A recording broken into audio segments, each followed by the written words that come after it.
രൗദ്രതാണ്ഡവം. രചനാവതരണം നന്ദു അച്ചു കൃഷ്ണ. ഇങ്ങേരുത് ആരുടെ ചാവുളിക്ക് പോയിട്ട് വരുവാ? ഹോ, എന്തൊരു പോക്കാണ്! കുറെ കാശ് കയ്യിലുണ്ടെന്ന് കരുതി എന്ത് തോന്നിവാസവും കാണിക്കാമെന്നാണ്. ഇവനെയൊക്കെ ഉണ്ടല്ലോ, കൈയോടെ പിടിച്ച് പോലീസ് ഏൽപ്പിക്കുക വേണ്ടത്. അത്രയും ഭീകരമായിരുന്നു വംശിയുടെ ഡ്രൈവിംഗ്. കാടിളക്കി വന്നവൻ താഴെ വണ്ടിയിട്ട് ഡോറ് പോലും ലോക്ക് ചെയ്യാതെ ഫ്ളാറ്റിലേക്ക് ഓടുകയായിരുന്നു.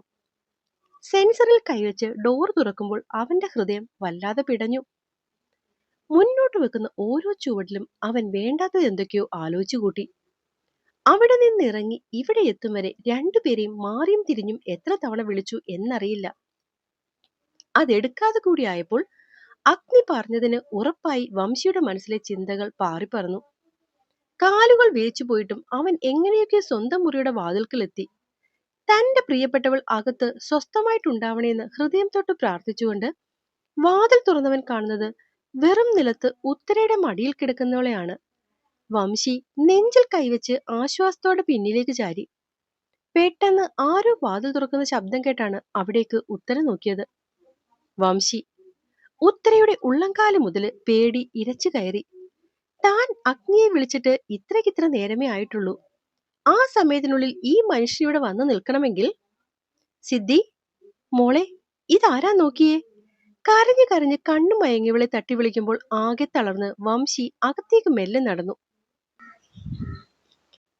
സിദ്ധി, നോക്കടാ! ഒരിക്കൽ കൂടി വിളിച്ചതും കലങ്ങിയ കണ്ണുമായി അവൾ തല ഉയർത്തി ഉത്തരയെ നോക്കി. സി ധാത്രി. അത്രയും തളർന്നൊരു ശബ്ദം കേട്ടതും സിദ്ധി ഞെട്ടിക്കൊണ്ട് ഉത്തരയിൽ നിന്നും നോട്ടം മാറ്റി വാതിലിലേക്ക് നോക്കി. വിച്ചേട്ടാ!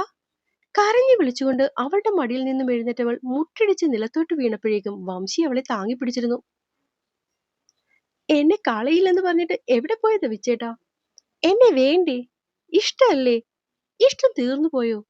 ഞാൻ ഞാൻ ചീത്തയായോണ്ടാണോ? എന്നെ വേണ്ടെന്ന് പറയല്ലേ. ഇനിയും എന്നെ ഇട്ടിട്ട് പോകല്ലേ. ഇനിയും പോയാൽ സത്യമായും വിജയന്റെ ധാത്രി മരിച്ചു പോവും. ഞാൻ ചിലപ്പോ. ഭ്രാന്ത് പിടിച്ച പോലെ അവനെ കെട്ടിപ്പിടിച്ചുകൊണ്ടവൾ പുലമ്പി തുടങ്ങിയതും വംശിയാകെ തകർന്നു പോയിരുന്നു. അപ്പോഴത്തെ ദേഷ്യത്തിലും വാശിയിലും ഇറങ്ങിപ്പോയതാണ്. പക്ഷെ അതവളെ ഇത്രയും തകർക്കുമെന്ന് താൻ ഓർത്തില്ല. വിജയൻ എന്ത് വേണേലും ചെയ്തോ? ഉമ്മ വെക്കണോ? കെട്ടിപ്പിടിക്കണോ? അതോ അന്നത്തെ പോലെ? ബാക്കി എന്തെങ്കിലും അവള് പറയും മുന്നേ ഇറുക്കി കെട്ടിപ്പിടിച്ചവൻ ആ മുഖം കയ്യിലെടുത്ത് ഇടതടവില്ലാതെ ചുംബിച്ചിരുന്നു. Sorry, സോറിടി, sorry. അവൾക്കൊപ്പം ആർത്ത് കരയുന്നവന്റെ ചുണ്ടിൽ നിന്നും അതുമാത്രം ഇടതടവില്ലാതെ പുറത്തു കേട്ടു. വംശി വന്നപ്പോൾ തന്നെ സിദ്ധിയെ അവളുടെ പ്രാണന്റെ കയ്യിലേക്ക് ഏൽപ്പിച്ചുകൊണ്ട് പുറത്തേക്കിറങ്ങിയ ഉത്തരം കേട്ടിരുന്നു അവന്റെ കരച്ചിലും മാപ്പ് പറച്ചിലും. അവൻ ദേഷ്യത്തിൽ കയറി വരുമെന്നും കാണുന്നതൊക്കെ തല്ലിപ്പൊട്ടിപ്പിക്കുമെന്നും ആള് ഉദ്ദേശിച്ച പോലെ പ്രശ്നങ്ങളൊന്നുമില്ലെന്ന് കണ്ട് എന്തെങ്കിലുമൊക്കെ ബഹളങ്ങൾ കാട്ടിക്കുട്ടി ആകെ പ്രശ്നമാക്കും എന്ന് കരുതിയെടുത്ത് അവനിൽ കാണുന്ന ഈ പുതിയ ഭാവം കുറച്ചൊന്നുമല്ല ഉത്തരയുടെ മനസ്സിനെ ഉലച്ചത്. മുറിയിലേക്ക് കയറി വാതിലടച്ചവൾ സൈലന്റ് ആക്കി വെച്ചിരുന്ന ഫോൺ എടുത്ത് അഗ്നിയെ വിളിച്ചു. അത് പ്രതീക്ഷിച്ചിരുന്നവൻ നിമിഷം കൊണ്ടാണ് ഫോൺ കയ്യിലേക്ക് എടുത്തത്. എന്തായടി, അവൻ എത്തിയോ? ഇച്ചായ. കരഞ്ഞുകൊണ്ടുള്ള ആ വിളി കേട്ടതും അഗ്നി ഒരു നിമിഷം സ്റ്റക്കായിപ്പോയി. ഉത്തരേ, എടി. വിങ്ങി പൊട്ടിയുള്ള അവളുടെ കരച്ചിൽ കേട്ടതും അഗ്നിക്ക് ഭയമായി. എന്താടി, വംശി നിന്നോട് ദേഷ്യപ്പെട്ടോ? അതോ നിന്നെ തല്ലിയോ? എടി പുല്ല, ഞാൻ പറഞ്ഞില്ലേ അവൻ വരുമ്പോൾ ആ കയ്യേകത്തിൽ നിന്നും പോയി നിൽക്കരുതെന്ന്. എന്നിട്ടിപ്പോ അവന്റെ കയ്യിൽ നിന്ന് ഓരോന്ന് വാങ്ങിക്കൊട്ടിട്ട് ഇവിടെ കിടന്ന് മോങ്ങുന്നോടി നീ. ഉറപ്പായും വംശി പേടിച്ചതുപോലെ ഒന്നും കണ്ടില്ലെന്ന് കരുതി അവൻ ദേഷ്യപ്പെട്ടു എന്ന് കരുതി അഗ്നി ഉത്തരയോടും കലിച്ചു. എന്നെ എന്നെ സാറൊന്നും ചെയ്തില്ലിച്ചായ. അവളുടെ ആ പറച്ചിൽ കേട്ടതും അടുത്ത എന്തോ വഴക്കു പറയാൻ വന്നവൻ പെട്ടെന്ന് നിശബ്ദനായി. പിന്നെ പിന്നെന്തിനാ കൊച്ചെ നീ നിലവിളിച്ചത്? ഇപ്പോൾ ആകെ കിളിപാറിയത് അഗ്നിക്കായിരുന്നു. അവർ അവർ രണ്ടുപേർക്കും ഭയങ്കര ഇഷ്ടമാണ് ഇച്ചായ. എങ്ങനെയാ ഇച്ചായ രണ്ടുപേർക്ക് ഇങ്ങനെ ഇത്രയും ആഴത്തിൽ പരസ്പരം സ്നേഹിക്കാൻ പറ്റുന്നത്? വല്ലാത്തൊരു ഭ്രാന്താണ് രണ്ടുപേർക്കും അങ്ങോട്ടും ഇങ്ങോട്ടും. പറയുമ്പോഴൊക്കെ അവള് കരയുകയായിരുന്നു. അത് കേട്ടതും അത്രയും നേരമുണ്ടായിരുന്ന മുഖം മാറി അഗ്നിയുടെ ചുണ്ടൊന്ന് വിരിഞ്ഞു. അത് ധാത്രിയും ധാത്രിയുടെ മാത്രം വിച്ചേടനുമാ ഉത്തരേ. അവർക്ക് പരസ്പരം ഇങ്ങനെയൊക്കെ ഭ്രാന്തമായി മാത്രമേ സ്നേഹിക്കാൻ കഴിയൂ.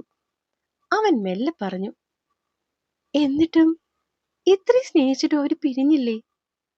അവൾക്ക് അത് ഓർക്കുമ്പോഴായിരുന്നു സങ്കടം മുഴുവനും. അത് നീ ചിന്തിക്കുന്നതിൽ തെറ്റാണ് ഉത്തര. അതുവരെ ഏങ്ങിക്കരഞ്ഞവളുടെ ശബ്ദം പെട്ടെന്നാണ് നിലച്ചത്. നിന്റെ ഇപ്പോഴത്തെ സങ്കടം ഒരുപാട് പ്രണയിച്ചവർ അകന്നുപോയില്ലേ എന്ന് ചിന്തിച്ചിട്ടാണ്. പക്ഷേ എന്റെ കൊച്ച് മറുത്തൊന്ന് ചിന്തിച്ചു നോക്കിയേ. അവരത്രയും ആത്മാർത്ഥമായി ഹൃദയം പകുത്ത് സ്നേഹിച്ചുകൊണ്ടാവില്ലേ ലോകം മുഴുവനും അവരെ അകറ്റാൻ നോക്കിയിട്ടും ഇങ്ങനെയൊക്കെ പിരിഞ്ഞു പോയിട്ടും ഇവിടെ ഇപ്പോഴും അവർ ഒന്നായി നിൽക്കുന്നതെന്ന്.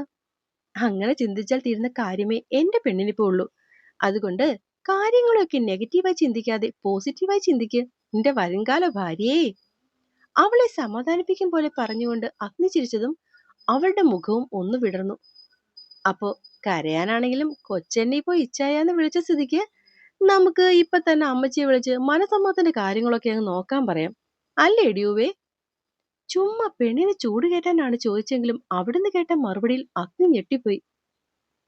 വംശീയ സിദ്ധിദാത്രിയും പോലെ ഭ്രാന്ത് പിടിച്ചൊന്ന് സ്നേഹിച്ചില്ലെങ്കിലും അതിനോടൊക്കെ അടുത്ത് നിൽക്കുന്ന പോലെങ്കിലും എന്നെ ഇച്ചായനെ സ്നേഹിക്കാൻ കഴിയുമോ?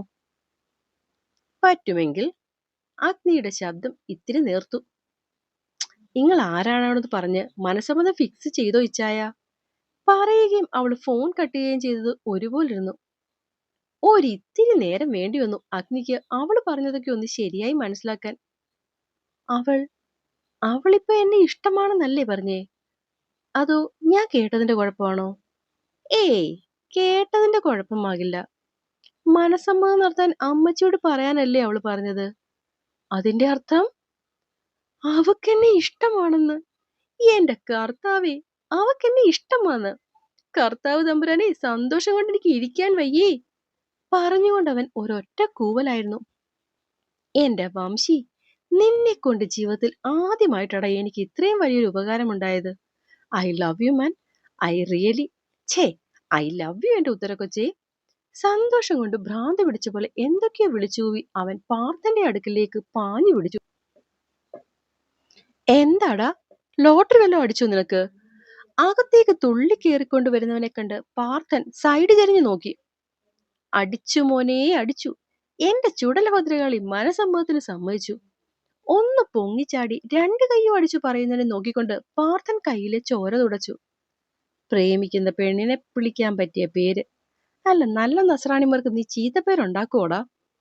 അങ്ങനെ ഉണ്ടാകുന്നെങ്കിൽ ഉണ്ടാകട്ടെ. അല്ലെങ്കിൽ തന്നെ ഞങ്ങൾ നസ്രാണിമാർക്ക് ചീത്തപ്പേരൊക്കെ പുല്ലാണ്. അവനെ നല്ലോണം പുച്ഛിച്ചുകൊണ്ട് അഗ്നി തിരിയുമ്പോൾ കാണുന്നത് ചോരയിൽ കുടിച്ചു കിടക്കുന്ന നനഞ്ഞ പഴന്തുണി പോലെയുള്ള രൂപത്തെയാണ്. ഇതെന്തോന്നടി, നീ ഇവനെ തീർത്താ? ഞാൻ വരുന്നത് വരെ ഒന്ന് കാത്തു നിൽക്കുന്നുകൂടായിരുന്നോ നിനക്ക്? മൂക്കിനടുത്തേക്ക് ചെന്ന് രണ്ട് വിരൽ വെച്ച് അഗ്നി അവന്റെ പൾസ് ഒന്ന് നോക്കി. ഓ, കുറച്ചു നേരമൊക്കെ കാത്തു. പക്ഷെ നിന്റെ കുണുക്കം തീരാത്തതുകൊണ്ട് ഞാനായിട്ടൊന്ന് തുടങ്ങി വെച്ചതാണ്. പക്ഷെ പൊന്നു മോന്റെ നാവ്, കൊടുക്കാൻ വെച്ചതിന്റെ ഇരട്ടിയായി അവൻ തന്നെ ചോദിച്ചു വാങ്ങിച്ചതാ. എന്നാലും വല്ലാത്ത മേലാ നീ മേഞ്ഞത് കേട്ടോ. അവന്റെ ശരീരത്തെ എല്ലുകളൊക്കെ 10 ഇരട്ടിയായെന്നാടാ തോന്നുന്നേ. കളിയാക്കിക്കൊണ്ട് അഗ്നി അവന്റെ ശ്വാസത്തിന്റെ അളവൊന്ന് നോക്കി. സത്യം പറയാലോ പാർത്ഥ, നിന്നെ അറിയുന്ന ആരും നിന്റെ ഈ ചോരയിൽ കുളിച്ചു നിൽക്കുന്ന രൂപം അബദ്ധത്തിൽ പോലും ചിന്തിക്കില്ല. കാരണം എല്ലാവരുടെയും കണ്ണിൽ നീ വലിയ സാത്വികനല്ലേ. ധർമ്മത്തിനു വേണ്ടി പ്രിയപ്പെട്ടവരോട് പോലും യുദ്ധം ചെയ്യാമെന്ന് പറഞ്ഞ കൃഷ്ണന്റെ സഹചാരി അല്ലേടാ. അപ്പൊ പിന്നെ അതിക്രമം കണ്ടാൽ ആയുധം കയ്യിലെടുക്കില്ലേ? പിന്നെ എടുക്കും. പാർത്ഥൻ ആയുധമെടുത്തില്ല പിന്നെ ആരാ എടുക്കുക? കളിയാക്കിക്കൊണ്ടുള്ള ചോദ്യത്തിനിടയിൽ കയ്യിൽ കരുതിയ സിറിഞ്ച് വെച്ച് താഴെ കിടക്കുന്നവന്റെ ശരീരത്തിൽ പലതവണ അഗ്നി എന്തോ ഇഞ്ചക്ട് ചെയ്തു. സത്യം പറയാലോ അഗ്നി, അവനെ തീർക്കാനായിരുന്നില്ല ഉദ്ദേശം. പിന്നെ വിചാരിച്ചു നീ വന്നിട്ട് നിനക്കും കൂടി ഉപ്പ് നോക്കാൻ വെക്കേണ്ടേന്ന്. അതുകൊണ്ട് മാത്രമാ ഞാനിവന്റെ ശ്വാസം വെറുതെ വിട്ടേക്കുന്നത്. അല്ലെങ്കിലുണ്ടല്ലോ ഈ പൊന്ന മോനെ ഇന്ന് ഞാൻ. പല്ല് കടിച്ചു പിടിച്ചുകൊണ്ട് കാലിലെ ഷൂസും കൊണ്ട് അവന്റെ അടിഭാഗത്ത് ആഞ്ഞൊരു ചവിട്ട് കൊടുത്തു പാർത്ഥൻ. ചിൽ പാർത്ഥ, ചിൽ. സഹനത്തിന്റെയും ക്ഷമയുടെയും മൂർത്തിമത് രൂപമായ പാർത്ഥൻ ഇങ്ങനെയൊന്നും കാണിച്ചു കൂട്ടരുത്. പാർത്ഥനെ കളിയാക്കിക്കൊണ്ട് താഴെ കിടക്കുന്നവന്റെ മൂക്കിലേക്ക് കൈമുഷ്ടി ചുരുട്ടി ഒരൊറ്റ പഞ്ചായിരുന്നു അഗ്നി. ആ ശരീരത്തിൽ നിന്നും ഞരക്കമല്ലാതെ മൂളൽ പോലും പുറത്തു വന്നില്ല. തൊണ്ടയിൽ നിന്നൊരിത്തിരി ശബ്ദം പോലും വരാനുള്ള ആവത് നീ ബാക്കി വെച്ചില്ലല്ലോ പാർത്ഥ. എന്തു ക്രൂരനാടാ നീ. ഇതൊന്നുമില്ല, തുണ്ടം തുണ്ടമാക്കും ഞാനിവനെ. ഒരിക്കൽ കൂടി പാർത്ഥൻ നിലത്ത് കിടക്കുന്നവന്റെ അടുത്തേക്ക് പോയതും അഗ്നി അവന് വട്ടം പിടിച്ചു. ഹിംസയുടെ പാത നിനക്ക് വേണ്ട പാർത്ഥ. അതൊക്കെ എനിക്കും വംശിക്കും പറഞ്ഞിട്ടുള്ളതാണ്. നീ ഇങ്ങനെ സമാധാന ചിത്തനായി ഞങ്ങളുടെ ഇടയിലെ മാടപ്രാവായിട്ട് അങ്ങ് ജീവിച്ചാൽ മതി. ഹും, എന്തായാലും അതൊന്നും നിനക്ക് വേണ്ട. അതിന് ഞാനുണ്ട്. പിന്നെ വംശിയും. പറയുമ്പോൾ അവന്റെ മുഖത്തെ ക്രൗര്യം നിറഞ്ഞ ചിരി താഴെ കിടക്കുന്നവനെ നോക്കിയായിരുന്നു. ഇങ്ങനെ കിടന്നാൽ മതിയോ? നേരെ എത്ര ആയെന്ന് വല്ല വിചാരമുണ്ടോ? ബാ എഴുന്നേൽക്ക്, എന്തെങ്കിലും കഴിക്കാം. തന്റെ അരികു പറ്റി കയ്യിൽ കയറി കിടക്കുന്നവളെ കവിളി തട്ടി വംശി ചോദിച്ചതും പെണ്ണ് ഒന്ന് ചിണങ്ങിക്കൊണ്ട് അവന്റെ കയ്യിലൂടെ തന്നെ നെഞ്ചിന് മുകളിലേക്ക് പൂർണ്ണമായും കയറി കിടന്നു. ഒരിക്കലും ചിന്തിക്കാത്ത അവളുടെ ആ പ്രവൃത്തിയിൽ സത്യം പറഞ്ഞാൽ വംശി ഞെട്ടിപ്പോയി. ധാത്രി, അവന്റെ ശരീരമാകെ പടർന്നു കയറിയ വിറയൽ തൊണ്ടയിൽ വന്നെത്തിയതുകൊണ്ടാകാം വിളിച്ചത് പൂർണ്ണമായും പുറത്തേക്കെത്തിയില്ല. അത് കേട്ടതും അവൾക്ക് ചിരി വന്നു. വല്ലപ്പോഴുമാണ് അവനെ ഇങ്ങനെ പതറിയൊന്ന് കാണുന്നത്. മനഃപൂർവ്വമായി അവനിലേക്ക് അടുക്കാൻ ശ്രമിച്ചുകൊണ്ട് ചെയ്ത നീക്കമായിരുന്നെങ്കിലും ഇപ്പോ ഇങ്ങനെ അവന്റെ ഹൃദയത്തിലേക്ക് മുഖം അമർത്തി കിടക്കുമ്പോൾ കിട്ടുന്ന സന്തോഷത്തിൽ മനസ്സിനെ പിടിമുറുക്കിയിരിക്കുന്ന എന്തൊക്കെയോ ഇൻഫീരിയോറിറ്റി കോംപ്ലക്സ് അവൾക്ക് കുറച്ചു നേരത്തേക്കാണെങ്കിലും മറന്നു പോകുന്നുണ്ടായിരുന്നു. താൻ അടുത്തു ചെന്നപ്പോഴേക്കും അവളായിട്ട് വന്ന് കെട്ടിപ്പിടിച്ചപ്പോഴേ കിളി പാറി തുടങ്ങിയതാണ് തന്റെ. അത് പിന്നെ കരഞ്ഞു കരഞ്ഞ് കട്ടിലിൽ കയറി കിടക്കുമ്പോൾ തന്റെ കയ്യിലേക്ക് തലവെച്ച് ഒരു കൈയാൽ തന്നെ വട്ടം ചുറ്റിപ്പിടിച്ച് കിടന്നപ്പോൾ പിന്നെയും ഞെട്ടി. അതങ്ങോട്ട് ഓക്കെ ആയി വന്നപ്പോഴാണ് താണ്ടിപ്പോ ഇങ്ങനെ. ധാത്രി, ഞാൻ പോയതിനു ശേഷം നിന്റെ തല എവിടെങ്കിലും പോയി ഇടിച്ചായിരുന്നോടി?